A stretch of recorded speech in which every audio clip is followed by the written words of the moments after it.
Hello, everyone, and welcome to the Asian Fantasy Fiction Podcast. I am your host, Jeremy Bai, also known online as Deathblade, and I am attempting to put this in video format on my YouTube channel as well. My YouTube channel is youtube.com/Deathblade.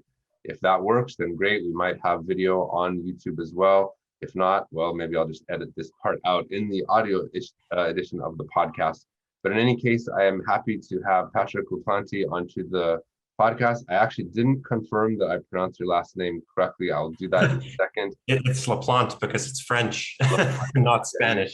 I screwed up already. So Patrick Laplante, and he is an ex-engineer who is now an author. And we're going to get into his series, Painting the Mists, which he started in early 2018. So 2018, 19, 2021, that's 3 years that he's been working on that. And we're going to talk all about the series and also get into some writing theory and whatnot. Before doing all of that, though, I would just like to say welcome to the podcast. Oh, thanks for having me over. By the way, I'm a big fan. I Shall Seal the Heavens was one of the first Ciencia that I ever read, and it really got me into the genre. So I'm very happy to be here. Well, I'm glad to have played a part in your journey. And speaking of journeys, you're originally from Canada, is that correct? That's correct, yes. But you don't live in Canada at the moment. How did that come to be? So I live in Beijing now, and that's a little bit of a love story, actually, because maybe 4 years ago, I went on vacation to Nepal, and that's where I met my now wife. And, we had a good year and a half of long distance, but during that long distance and me trying to learn Chinese and stuff like that, I actually started writing, and that's kind of what set up the groundwork for me to be able to move to Beijing to be with her. And then eventually we got married, and eventually I transitioned to being a full-time author. So it's all kind of linked together. Wow, that is an interesting story. How has that been for you in terms of, did you have to deal with culture shock? Was it more of a smooth sailing for you, transitioning from the one side of the world to the other?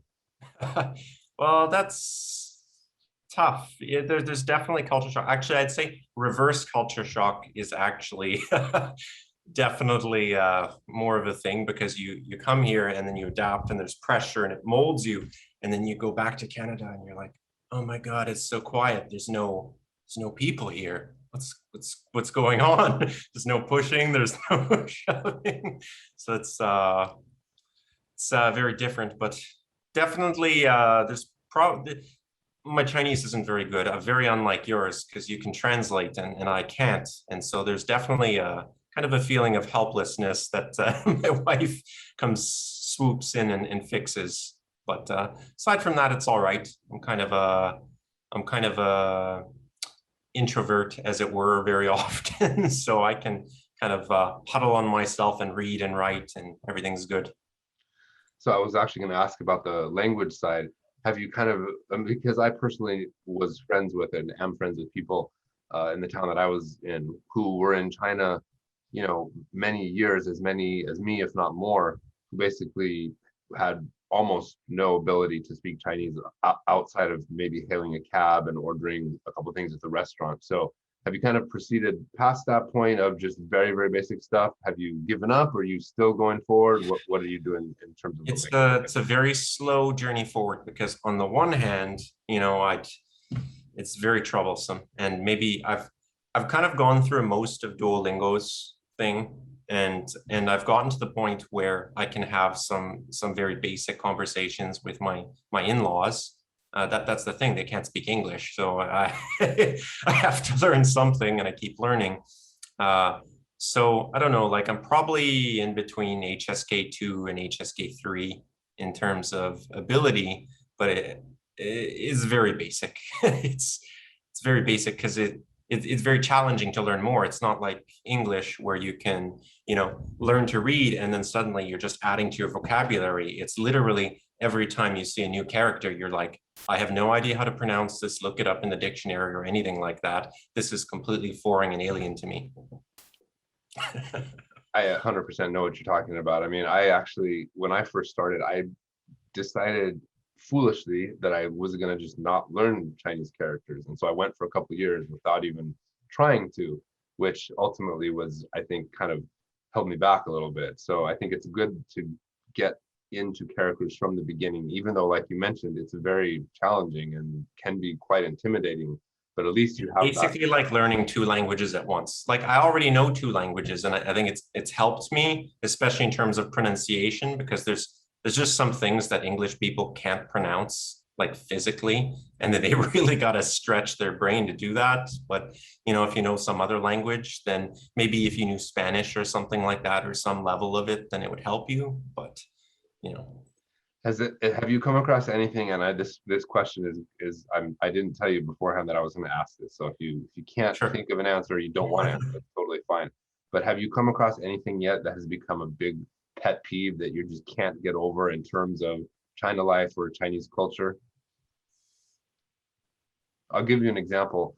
For me, it's the bathrooms in China. How a huge amount of bathrooms. Now you're in Beijing, so I'm not sure specifically where you live, or if you're in a nice, more modern. I know exactly what you're talking about. Okay, so the squatters. Yeah, you have the squat toilets, but even beyond that, a lot of times Chinese bathrooms in the average apartment don't have an actual shower or tub. They just have like a spigot that goes out into the bathroom and sprays water everywhere.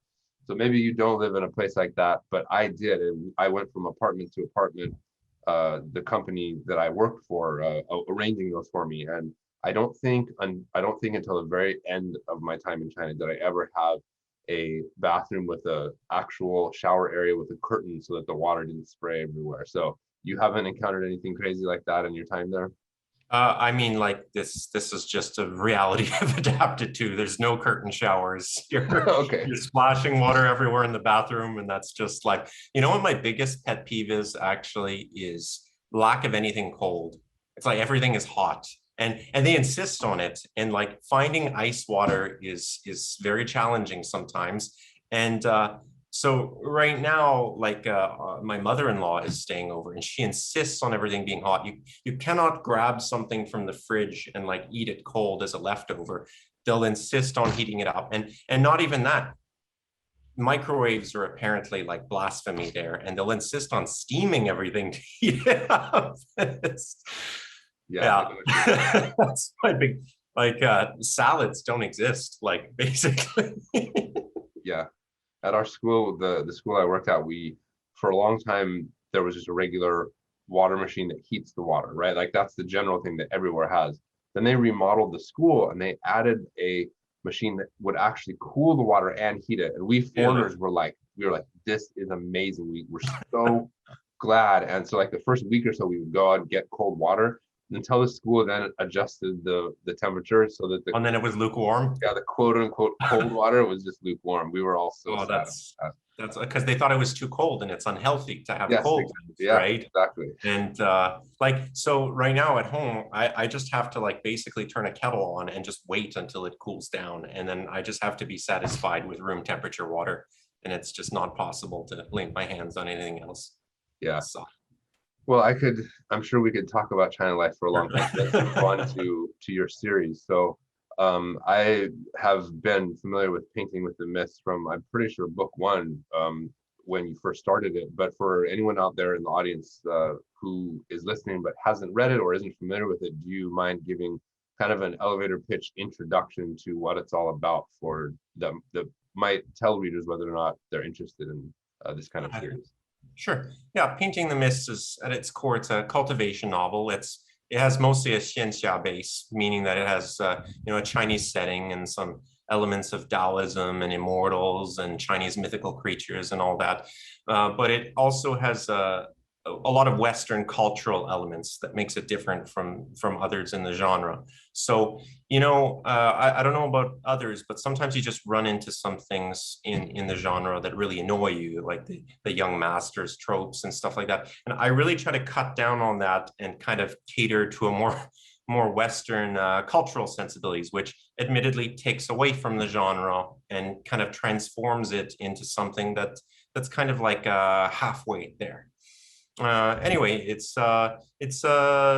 typical reincarnations start with interaction with a divine artifact, but I'd say unlike most reincarnation stories, I try to keep that element very light, and I try to keep it more from, okay, somebody with Earth's values and perspectives kind of goes over to this this other world where cultivation is there, and then proceeds to becoming a cultivator and going on his own journey, and you know, having his values tested and transformed and so on. In terms of what sets it apart, I'd say that there's two things that sets Painting the Mists apart. One is the focus on runes and how they represent truths of the universe and names, and the character becomes a talisman artist, which is very different from the typical alchemy type start. And that branches out into other runic arts like formations and weaponsmithing too, but with emphasis on runes and so on. And it's very crafting heavy. I'd say the second thing that differentiates Painting the Mists is the emphasis on multiple viewpoints. And now the first book is a little light on that, but it definitely branches out into multiple viewpoints and goes into depths on emotional ups and downs. And you know, the genre is very heavy on single character, main character dominating everything. And I want to make sure that the side characters are also very important and very relevant and have their own goals. And I think that if you're into that sort of thing, which is very common in Western fantasy, but lacking in the genre, that this would be very interesting to you. How many books have you completed so far, and how many do you anticipate before the series is done? Oh, I've shot myself in the foot there. So I'm 12 books published, 13 books written. I'm starting on the 14th, but I really overcommitted to kind of a huge project, and I think I've gotten myself in deep, and I've planned 27 books, like 3 arcs of 9 books, and it's just a lot, and it's a little bit overwhelming, and I've kept on to it for 3 years, but I think at this point I'm pretty committed. What has been the most challenging aspect of this project that you've had to deal with?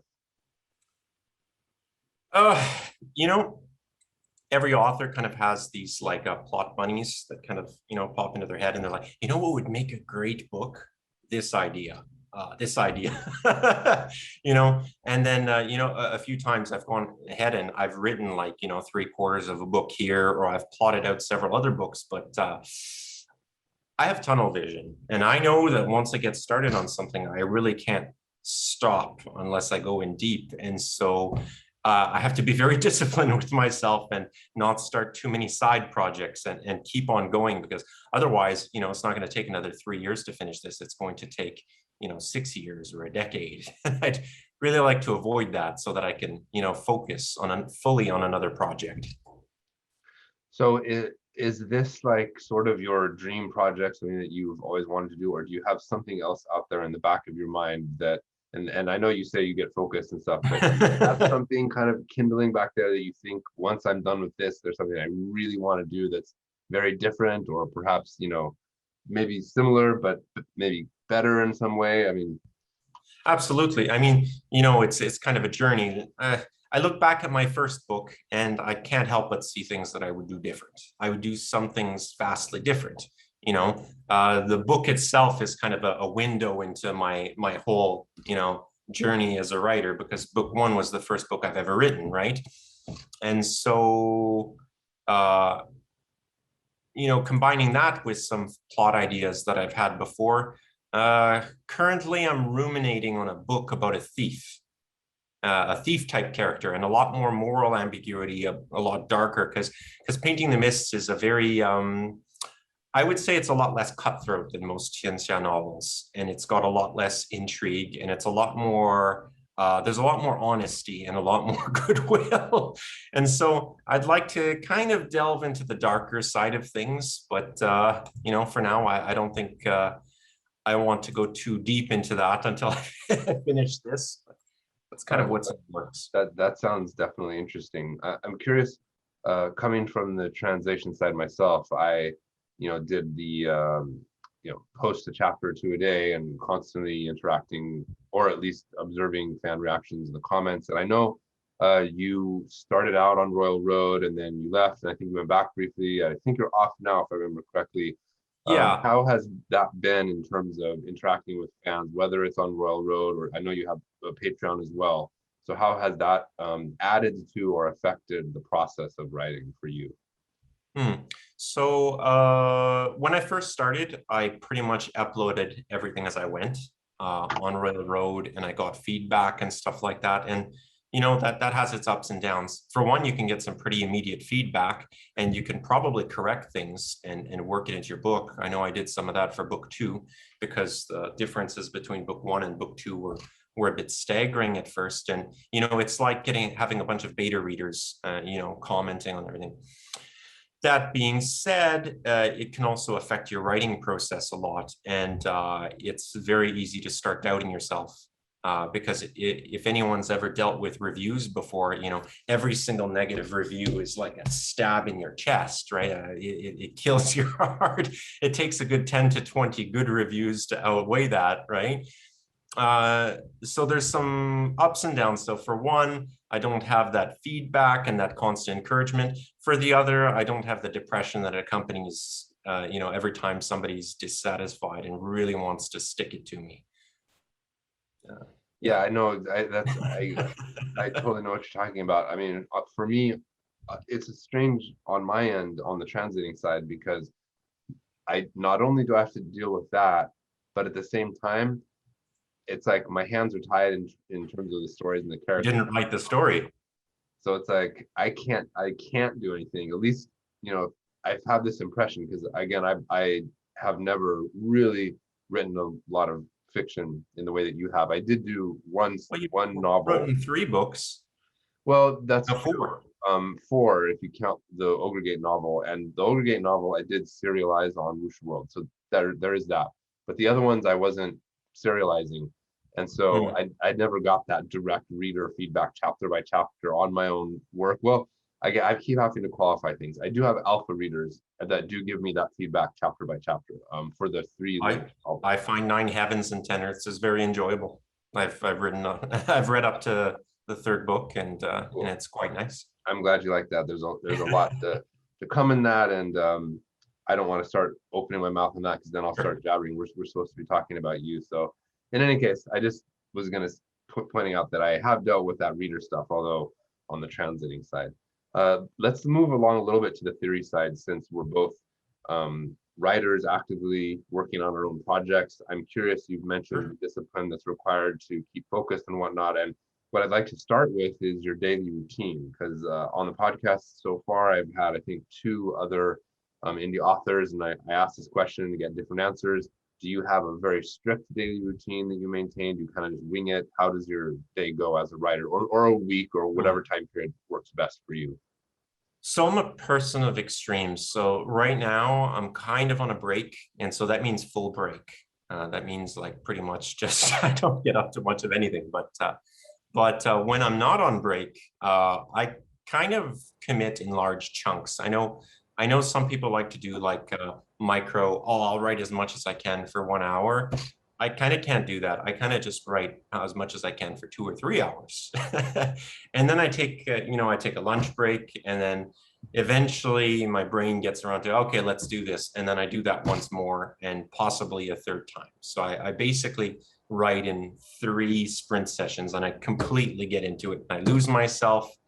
And actually, that's a good barometer for whether I think what I'm writing is good or not. Is if I can't get into it and really sink myself in for 2 or 3 hours, I'm probably going to have to rewrite this heavily or edit it heavily.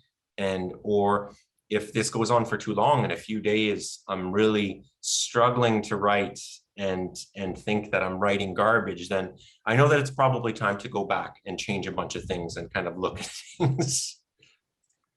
For you, what's the hardest part, whether it's a routine thing, or do you find a certain, for example, writing dialogue versus writing action, or whatever it is, do you have something that you have identified as being the most challenging or most difficult part for you about the writing process? I've noticed that so most of these things come from writing a second and a third draft, but basically, and from feedback from my beta readers. But I find that the place where I need to work on most is my secondary characters. Often it's too easy to kind of make them kind of swirl around the main character and kind of have them lose their own focus and agency.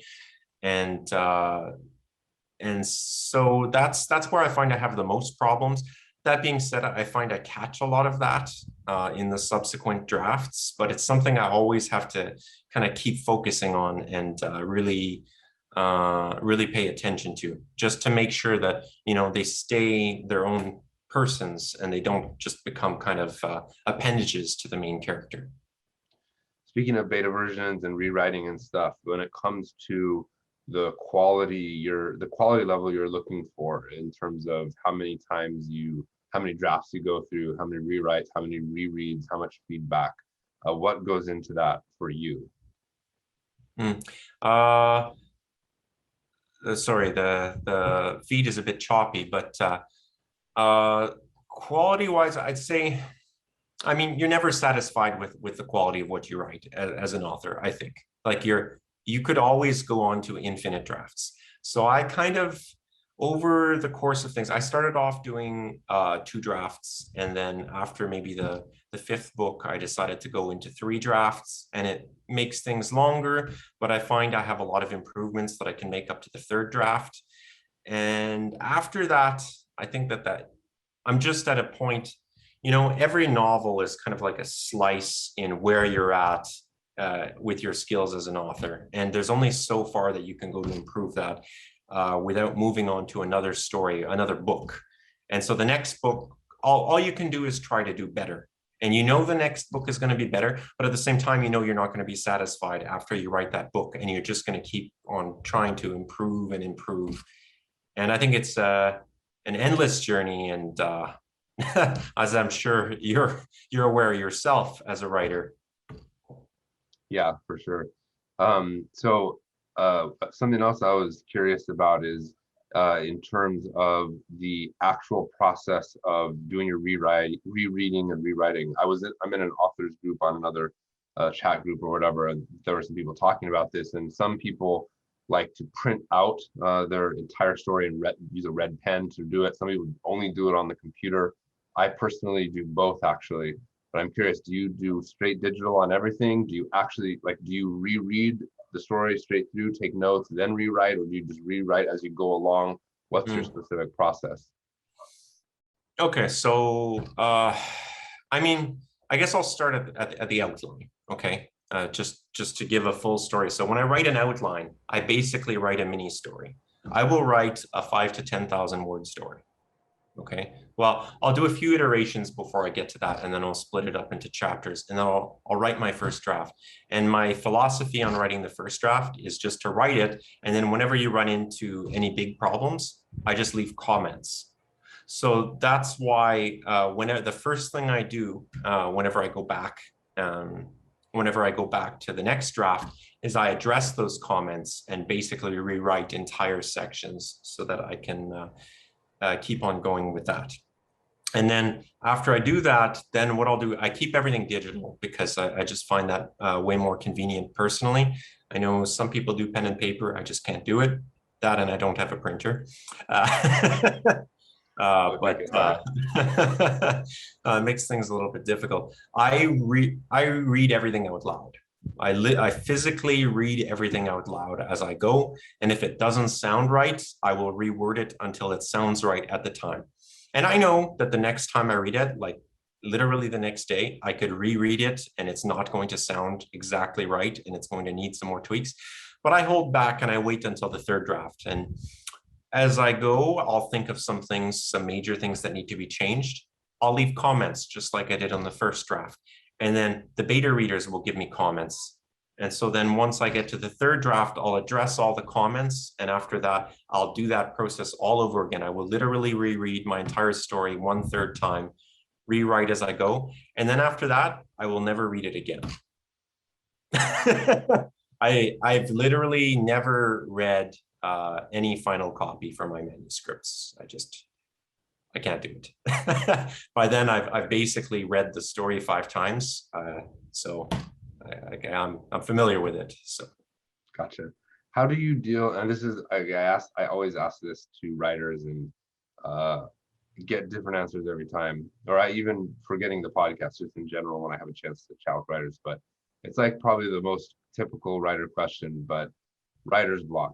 Do you get it? How do you deal with it? Whether it's on a just a moment by moment basis, or do you ever get really, really stuck and just, have a really hard time putting pen to paper, so to speak? well, right now I'm kind of in a motivational slump, but I'll get over that. I think usually when people talk writer's block, it's they're writing and then they suddenly don't know where they're going to go. And I mean, I outline first and I've got an idea of where I'm going to go. That being said, I have no problems with literally throwing out 2/3 of my outline and completely re-outlining it. I know I did that for my last book. I did that twice for my last book, which was very frustrating. But basically, I keep writing until I find that my writing speed decreases. Like I never stop writing, but when my writing speed really dips and I have a lot more motivational issues on one week, then I know something's up. And usually I just kind of take a couple of days off and then I just figure I'll just, kind of redraft until that point. And then that'll usually give me that push that I need to keep on going. What about motivation in general? Forgetting about writer's block, is finding motivation to get up and sit down on the keyboard and type. Is that something that you struggle with, or does it just come automatically just on the normal days, like every day, day to day, the grind, so to speak? It comes in waves. So especially at the start of a book, I would say, where I kind of got to build up that motivation and kind of ramp up. So, on the first week, maybe I can only do 5,000 words a day, which to a lot of authors is actually quite a bit. But I know I have done 15,000 words a day. So I know I can get to that point. And so my motivation will kind of decide where I'm at there. But usually I can keep on going until I reach one of those situations where it slows down and I kind of got to go back and redraft, build up that momentum again. So that's kind of where it is. Kind of tying a little bit back into earlier when we were talking about moving to China and becoming sort of entrenched in a different culture, a different way of thinking. How has that affected your writing, or has it at all? Because you did start writing the series before you moved, right? And then you moved, and now you've continued writing. Has the move and the new culture and the new life affected either the story or the writing in any way? That's a difficult question. Writing speed, it definitely affected because when I moved over, I started teaching English part-time. And so that definitely affected my writing schedule and lifestyle until I went to writing full-time. And that being said, I'd say any major life changes kind of affects your outlook and changes how you write. I mean, you're probably a big reader like myself, I'd imagine, or you just watch a lot of TV shows. And I'm sure you, just like me, you get to the point where you're like, man, I just read this really good series and I just feel so damned incompetent in this way. You've got a lot of self-reflection and self-loathing. And so then the focus of your next book is suddenly pretty much the combination of the last 5 books and like 2 TV series that you've read. And you're like, oh, I really want to get this done well this time, and you kind of throw away those other aspects. And, every time you kind of imbibe something or your life changes, I'm sure any move or any major life event will kind of change that. And you want to really incorporate that into there. And then, and of course you do it poorly the first time and you got to redraft and whatever. But, as you grow, your writing grows and so on. For sure. I think in my novel, Legends of Ogregate, I was writing that right about when my son was, I guess, I don't know, 1 or 2. And then the two main characters are a male and a female, and they get married and they have kids. And so there's this whole little section where they're raising kids. And that section is like, well, it's not my life put to the page, but it's more like sort of because well, sorry, I'm jabbering on my own story, but the point is Sure. it definitely affected that. Yeah. Um, we're getting close to the end here. I did want to get one last question, and that's advice for people who are aspiring writers or interested in following you in your footsteps, whether that's getting started on Royal Road or whether it's trying to do self-publishing on Amazon. What tips, tricks, or advice do you have for people who are wanting to be a fantasy writer, whether that's specifically the Asian stuff that you and I kind of specialize in, or whether it's just in general? Hmm. I mean, I think that the one place where authors are the most successful right now is Kindle Unlimited. That being said, if you don't have a following, it's kind of tough to build up a following. So I'd say Royal Road isn't a bad place to start. I know Kindle Vella is a new thing. I have no idea what's going on with that. I don't want to dabble in it. And web novel, I write about devil contracts in my in my novels, one-sided evil contracts, and it's something to watch out for. I'm not saying it's the bad place to start, but you definitely got to look out for contracts and whatever they bind your content to. That being said, I don't think there's any significant downsides to writing for free there and trying to get a following. And there's all sorts of audiences out there. I'd say the major thing is to just get writing. If you're humming and hawing and you're just kind of sitting on the world building, you're not really writing. And then if you're not really writing, you're not really going to know where you want to go. I mean, you can have all sorts of ideas, but until you actually start physically writing it and reading it to yourself as you do so, you're not really going to know where your story is going. So I'd say the most important thing is to basically get down and start writing and keep writing until, something isn't quite right. And then going back to the beginning and seeing, okay, let's see how this is. What would I do differently, and where do I go? I'd say iteration, just writing and then iteration is key. Very cool. For people who are interested in reading your stories, where would you like to point them to go to find out more information or to actually read? Amazon, your website? Yeah, I just point them to Amazon, Painting the Mists. It's an easy search and pretty easy to find. I mean, it's on Kindle Unlimited. If you listen to audiobooks, it's on Audible through Podium Publishing. I'd say that's the best. I have a website, paintingthemists.com. It's got some samples. That being said, Amazon also has samples. So really, it's wherever you want to go. Okay, I will be sure to include links to all of that, of course, in the podcast description. And for anyone out there who is interested in my work, you can find that at jeremyby.com, and I'll include a link to that as well in the podcast description. So Patrick, thanks again for coming onto the podcast. I hope everyone out there who has not yet had a chance to check out your work will go and do that immediately. And there seems to be a lot to come, though. If you're going for 27 books, that means you're not quite half done, right? You're barely half done. Yeah, I'm almost half done. I can't wait. It's big changes at the halfway point. Right. Yeah, you got to hit that midpoint. Okay, well, thank you again for coming onto the podcast. I wish you all the luck with continuing onward, and hopefully we can have another chat again later as you get further along down the road in writing Painting the Mist. For sure. Thanks so much for having me over. And to everyone out there who's listening, we'll see you next time.